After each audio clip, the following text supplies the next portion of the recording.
La vie possède un sens.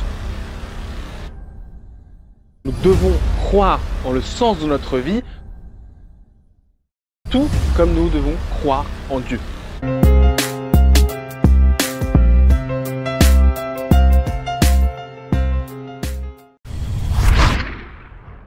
Bonjour à toutes et à tous, c'est Jérémy de Temima où on diffuse des enseignements de Torah de manière claire et accessible dans le but de développer sa personnalité.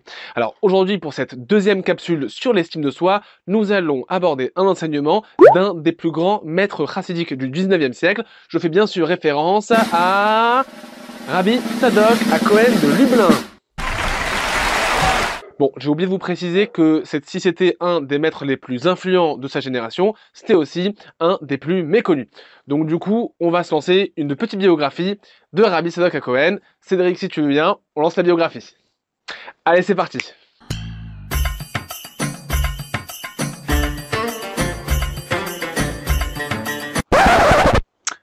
Cédric, je pense pas qu'on ait lancé la bonne vidéo. Ouais, je crois que Rabbi Tzadok, c'est plutôt côté Pologne, hein. Dans le froid, donc. Bon, j'enfile un manteau, je vais te la chercher. Du coup, j'en profite pendant ces quelques secondes pour vous faire passer un message subliminal avec une grande subtilité. Et donc, attention, je me concentre. Abonnez-vous. Abonnez-vous. Abonnez-vous. Abonnez-vous. Abonnez-vous. Allez, c'est parti. Né en 1823 à Kresbourg, en Pologne, d'une famille lituanienne opposée au chassidisme du Baal Shem Tov, Rabbi Tzadok est finalement devenu l'élève de Rabbi Mordechai Yosef Leiner, maître chassidique de l'école d'Ishbitsa et auteur du livre Les eaux de Siloé. Rabbi Tzadok est un brillant talmudiste depuis son plus jeune âge. Il refuse malgré tout d'occuper le poste de rabbin et vit du petit magasin de textile que tient sa femme. En 1888, il accepte de devenir le guide de la communauté chassidique de Lublin, suite à la mort de son prédécesseur, Rabbi Yehuda Iger. Il est un auteur prolifique dans différents domaines du judaïsme, loi, kabbale, éthique et enseignement chassidique. Il a aussi écrit des ouvrages sur l'algèbre, la géométrie et l'astronomie. Il quitte ce monde à Lublin le 3 septembre 1900, 9 Elul 5760. Alors maintenant qu'on sait ça, eh bien on va voir un enseignement exceptionnel de Rabbi Tzadok sur l'estime de soi. Et il dit la chose suivante, écoutez bien. De la même manière qu'une personne doit croire en Dieu, ainsi elle doit après cela croire en elle-même, c'est-à-dire croire qu'Hachem, béni soit-il, porte son attention sur elle. Voilà quelque chose d'incroyable. Rabbi Tzadok compare dans ce passage la confiance en soi à la confiance en Dieu. La vie possède un sens. Nous devons croire en le sens de notre vie, tout comme nous devons croire en Dieu. Et maintenant, analysons. Remarquons que dans cet enseignement, la confiance en soi n'apparaît pas comme un petit plus, une option, un petit point de développement personnel, mais bien comme un devoir religieux, au même titre que la confiance en Dieu.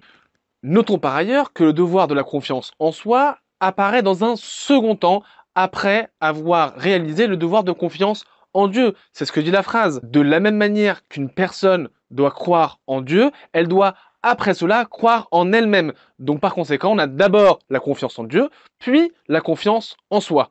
Alors pourquoi, vous allez me dire? L'explication à cela est peut-être la suivante. Tout individu est composé de deux entités. Il y a d'abord le corps, le gouf en hébreu, et puis il y a l'âme, la neshama, le potentiel divin qui se trouve à l'intérieur de chacun d'entre nous. L'estime que j'apporte à ma propre personne est liée au fait que mon âme provienne de Dieu et que Dieu lui accorde toute son attention. Donc par conséquent, je ne peux pas avoir confiance dans mon âme et dans ma neshama si je ne crois pas d'abord en Dieu. C'est QFD. Et là vous allez me dire, mais qu'est-ce que ça change dans ma vie? Et c'est une bonne question! Eh bien la réponse, et là je vais être un petit peu plus sérieux.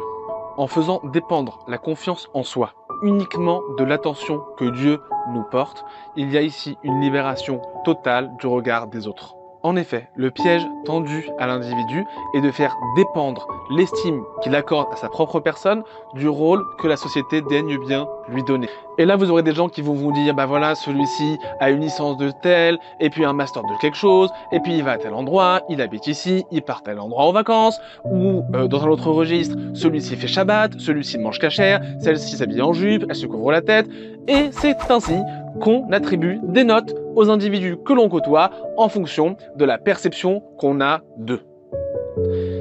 Et le tout pour les enfermer dans une petite case qu'on aura décidée pour eux. Or, l'enseignement chassidique que l'on vient de citer vient affranchir une personne du regard que l'on porte sur lui. Et il ne se posera plus les questions, mais comment me considère-t-on ? Est-ce que j'ai réussi ma vie? Suis-je quelqu'un de bien?